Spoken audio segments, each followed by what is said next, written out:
ചില കമ്മ്യൂണിസ്റ്റ് നേതാക്കന്മാരുടെ വാക്കുകൾ ദീർഘവീക്ഷണമുള്ളതും കാലത്തിനു മുന്നേ സഞ്ചരിക്കുന്ന കാഴ്ചപ്പാടുകളുമാണ്.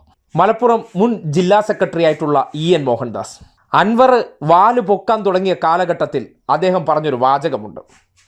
7-8 മാസങ്ങൾക്ക് മുന്നേ പാർട്ടിക്ക് അതീതനായി താനാണ് കേരള രാഷ്ട്രീയത്തിലെ സൂപ്പർ ഹീറോ ചമയാൻ ശ്രമിച്ച സന്ദർഭത്തിൽ, ജില്ലാ സെക്രട്ടറി ഉൾപ്പെടെയുള്ളവരെ സംഘി ചാപ്പ കുത്താൻ പരിശ്രമിച്ച സന്ദർഭത്തിൽ മോഹൻദാസ് പറഞ്ഞൊരു വാചകമുണ്ട്. അത് കേൾക്കുമ്പോൾ ഇന്നത്തെ അൻവറിന്റെ അവസ്ഥ നിങ്ങളുടെ മനസ്സിലൊന്ന് ചിന്തിച്ചാൽ മതി. അൻവർ അല്ല കമ്മ്യൂണിസ്റ്റ് പാർട്ടി, അൻവർ കോമാളിയാണ്. അങ്ങനെ കോമാളിയാവാൻ കമ്മ്യൂണിസ്റ്റ് പാർട്ടിക്ക് കഴിയില്ലല്ലോ. പോരാളിയല്ല, കോമാളിയാണ്, രാഷ്ട്രീയ കോമാളിയാണ്. അദ്ദേഹത്തിന്റെ രാഷ്ട്രീയമായ അപ്പൊ പറഞ്ഞു മുഖ്യമന്ത്രി അവസാനത്തെ മുഖ്യമന്ത്രിയാവും. പക്ഷെ PV അൻവർ അവസാനത്തെ MLA ആവുക ചെയ്യാം.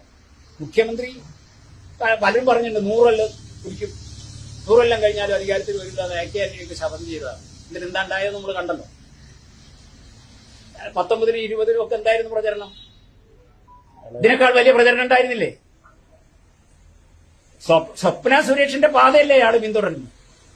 അതുകൊണ്ടൊന്നും ഈ കമ്മ്യൂണിസ്റ്റ് പാർട്ടിയെയും പാർട്ടിയെ സ്നേഹിക്കുന്നവരെയും ഇടതുപക്ഷ ജനാധിപത്യ മുന്നണിയെ സ്നേഹിക്കുന്നവരെയൊന്നും പാർട്ടിയിൽ നിന്നും ഈ ഇടതുപക്ഷ മുന്നണിയിൽ നിന്നും അകറ്റാൻ കഴിയില്ല.